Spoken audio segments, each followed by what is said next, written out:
Et salut, nous voilà pour une nouvelle vidéo. Donc j'espère que vous allez bien, moi ça va nickel. Bon appétit pour ceux qui sont en train de manger à table. Aujourd'hui c'est la fabrication donc d'un terrarium. Voilà, enfin je fais un terrarium.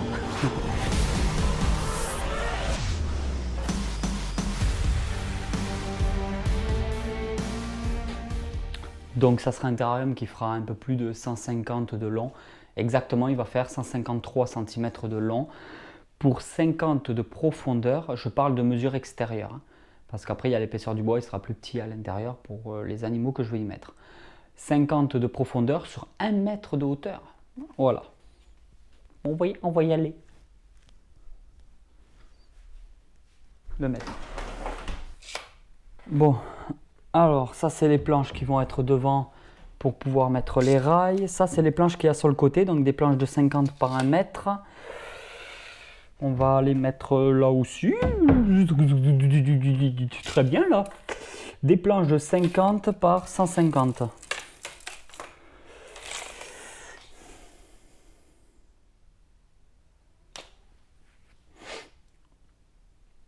Elle va où?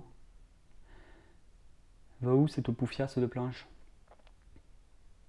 Pourquoi j'en ai deux? Ah, c'est les planches de derrière.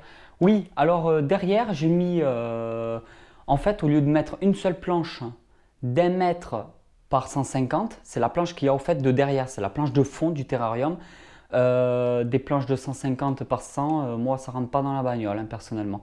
Donc, en fait, j'ai pris deux planches de 50 et je vais devoir les visser ensemble pour, voilà. Le bois, c'est de l'aggloméré. Alors, je suis parti sur de l'aggloméré parce que ça serait une espèce désertique. Il n'y a pas besoin d'humidité du tout. Donc, autant prendre de l'aggloméré que de l'OSB 3 qui revient beaucoup plus cher. Et là, je fais des sacrées économies parce que j'en ai pour, je sais plus, une trentaine d'euros de bois, je crois, je sais plus. De toute façon, tout sera écrit, tout sera dit. Voilà, mais enfin bon, je passe de 35 euros de bois à plus de 80 euros de bois si je prenais de l'OSB 3 pour une espèce vraiment désertique, il n'y a pas besoin. Après, il faut vernir, il faut peindre, il faut mettre un décor à l'intérieur. Donc, je vais voir si je vais mettre carrément un décor en plaque de polystyrène extrudé.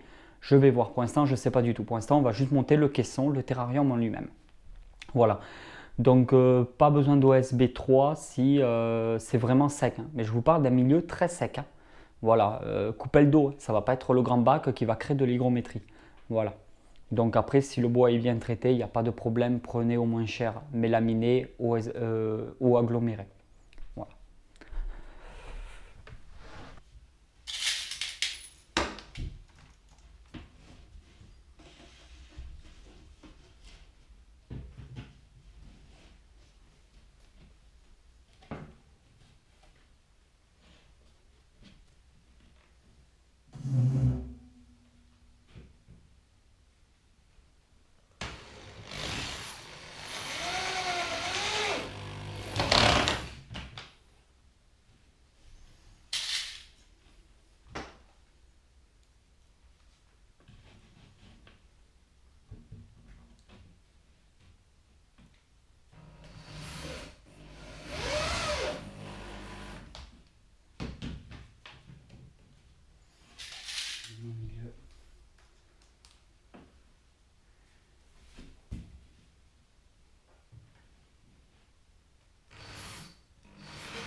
Voilà, comme ça.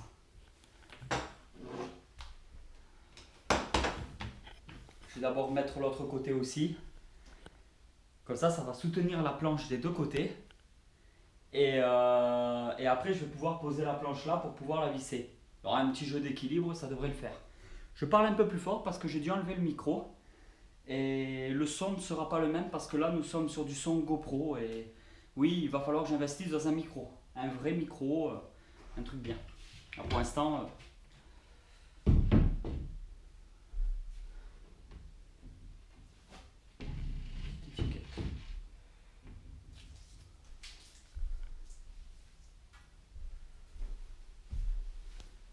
ça c'est du terrarium badass, ça. Ah, ça va être du terrarium pas mal.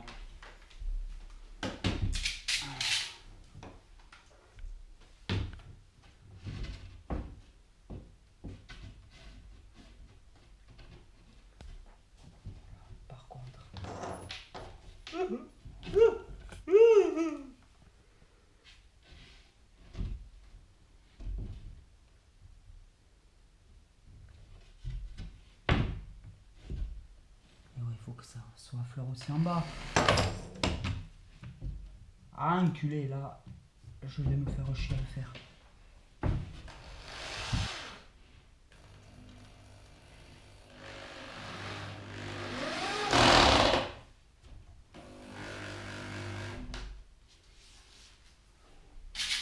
Voilà, je réussis à mettre la deuxième planche.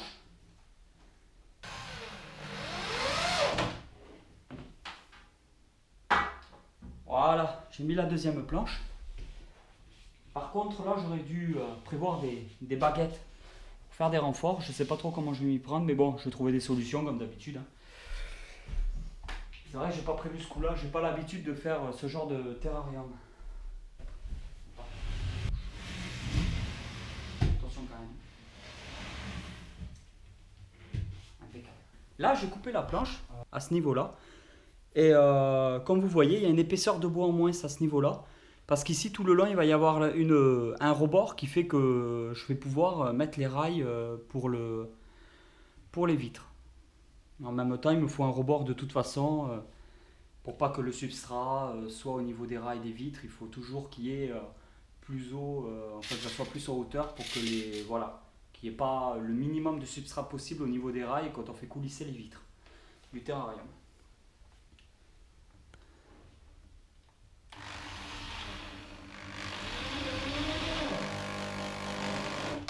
Voilà.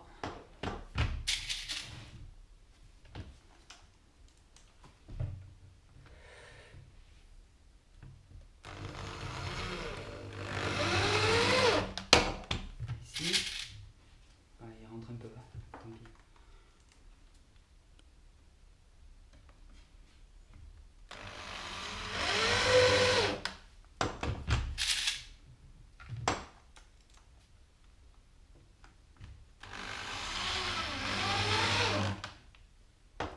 Voilà. C'est pareil de l'autre côté.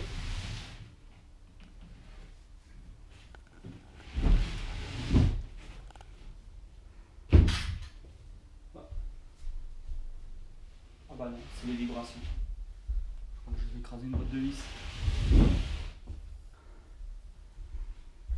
Voilà pour l'instant, le terrarium. On va être bien dedans.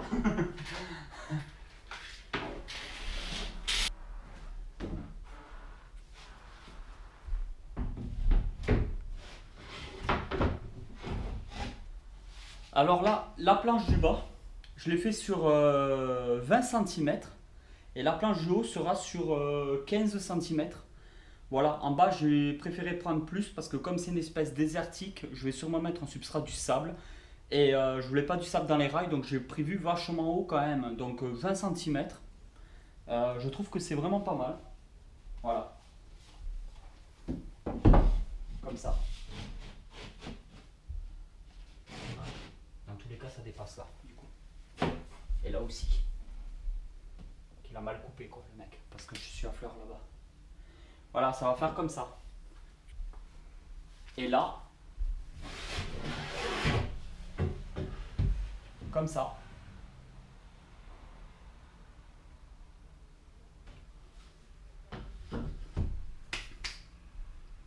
En route.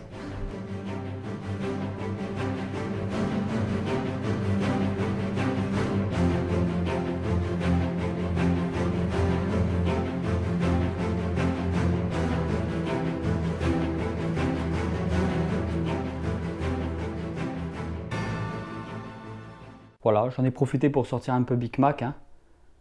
Alors, un beau varan d'à peine un peu plus de 4 mois. Donc là, il fait 60 cm et des poussières. Voilà. J'en profite pour le sortir un peu là. C'est vrai que quand je char,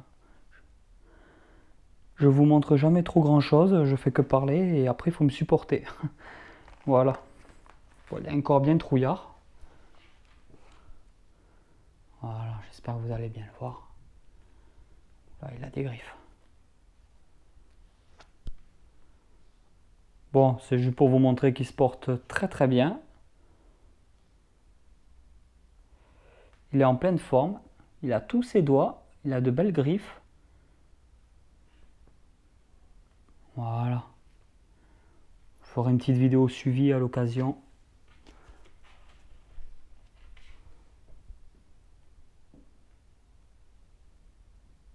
Donc j'espère que vous le voyez bien. Alors les varans, ils ont une langue bifide comme chez les serpents. Donc chez les lézards, c'est les varans et tout ce qui est téjus qui ont les langues aussi bifides. Donc c'est relié à l'organe de Jacobson. Ça leur permet de récupérer les molécules d'odeur dans l'air pour pouvoir opérer à distance la proie. Et tout comme les serpents. Voilà. En gros, ça leur permet de sentir. Bon, après, il y a des termes un peu plus scientifiques qui décrivent la même chose. Hein. C'est juste pour que vous puissiez comprendre. Je ne fais pas dans le compliqué. Bon, je vais le remettre en terrarium parce que sinon je vais devoir le surveiller, le coco. Et on va pouvoir commencer la vidéo. A tout de suite.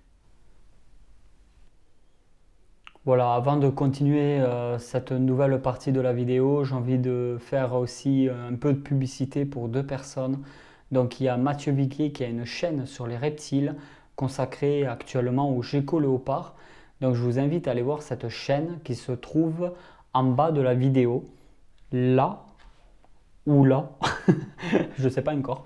Et en fait, voilà, donc il y aura le lien dans la description de la vidéo. Je vous invite à aller voir sa chaîne, de mettre des petits pouces bleus, un petit message de soutien, voilà. Et la chaîne aussi que j'apprécie beaucoup, donc c'est Celtic Reptile. C'est une chaîne qui a, j'en ai parlé déjà une fois sur Facebook, il y a quand même vraiment du potentiel aussi. Et je vous invite à aller voir cette chaîne. Il y a pas mal de diversité au niveau des pitons. Donc au niveau de la fabrication du terrarium, nous sommes sur un terrarium que j'ai créé en aggloméré, donc en 15 mm d'épaisseur. Je suis toujours en fait sur du 15 mm d'épaisseur. Donc voilà, 1,5 cm d'épaisseur. Ici, nous avons de la mousse que j'ai autocollante, que j'ai collée là pour pouvoir y mettre la vitre. Voilà. Donc ensuite, tout le décor, j'ai enfin décidé de faire un décor moi-même. J'ai les grattes qui me couillent. Et j'ai le slip qui me rentre dans le cul. Voilà. Donc en fait, j'ai voulu faire le décor moi-même. Et donc j'ai pris des plaques de polystyrène qu'on peut trouver en magasin, comme celle qu'il y a là, dans le couloir, de toute façon. Donc c'est des plaques qui isolent un minimum, voilà, ça fait joli, il y a des strass. J'ai utilisé ce genre de plaques en fait pour pouvoir coller sur le fond. Donc j'ai collé les plaques sur le fond au silicone, directement contre l'aggloméré. Et ensuite j'ai passé plusieurs couches, donc des couches alors il y a de la colle à carrelage, il y a du colorant, il y a de la terre. Je crois que j'ai fait plus ou moins le tour de ce qu'il y a en fait. Donc j'ai mélangé le tout, j'ai essayé de voir un peu, remettre du colorant, remélanger, remettre de la terre, remélanger, jusqu'à avoir un peu vraiment la couleur que je recherchais à avoir. Et après, j'ai tapissé, j'ai mis des patins un peu partout pour que ça fasse du relief. Donc on voit bien, je sais pas, hein, si vous allez bien voir, donc ça fait, voilà, ça fait du relief, des interstices. En même temps, ça isole en plus, parce que du coup, les plaques en polystyrène, ça isole un peu plus le bois, ça se rajoute au bois, donc ça isole un peu plus. Voilà, après des plantes, du bois flotté, nous sommes que des plantes artificielles, hein. C'est un milieu très sec en plus, donc pas bon pour les plantes sinon. J'en ai mis que quelques-unes parce que bon, normalement c'est des espèces vraiment, vraiment désertiques, les Euromalus. Donc voilà, on est bon pour ça. Après au niveau des aérations, donc c'est des aérations des grilles que j'ai au travail, hein, tout simplement, que j'ai vissé, que j'ai peint de la couleur du bois. Voilà. Donc après, qu'est-ce qu'on pourrait dire de plus? Les marches, c'est des marches qui étaient... C'était une étagère en fait en bois brut que j'ai acheté au Roi Merlin. Et du coup, je les ai vissées. Et ça bouge plus du tout, hein. Je les ai bien vissés et j'ai fait exactement la même chose que pour les parois. Voilà. Ensuite, pour bien attacher le bois flotté, j'ai mis comment ça s'appelle, de la mousse expansive. Et avec la mousse expansive, je l'ai repeint avec justement ma colle à carrelage et le colorant, toutes ces choses-là. La lampe Solaraptor, je vous en avais déjà parlé. Voilà. Voilà pour ce terrarium. Donc voilà, j'espère que cette vidéo vous a plu, que voilà, hein, mettez votre pouce bleu, hein, ça fait toujours plaisir. Partagez un maximum, c'est surtout ça le plus important. Ça y est, hein, au niveau des 3000 abonnés, on ne doit pas être trop loin d'ici que je poste la vidéo. On ne doit pas être trop loin des 3000 abonnés. Donc c'est vraiment... c'est fantastique. À la fin du mois, je rappelle qu'en septembre, dernier week-end de septembre, donc moi le samedi, je serai à l'ouverture au Reptilia de Nîmes. Donc j'y serai de 10h le matin, donc à l'ouverture, jusqu'à à peu près 16h, 16h30. Je pense y rester. Donc si vous me croisez là-bas, n'hésitez pas à venir me voir. Je ne pense pas mettre le t-shirt Snack Reptile et je ne pense pas filmer à la bourse non plus. J'ai envie d'y aller, voilà, détente, voir les reptiles, rencontrer des gens. Donc après, si vous me voyez, n'hésitez pas à venir me parler. Voilà. Je vous dis à bientôt pour une nouvelle vidéo et puis ciao ciao.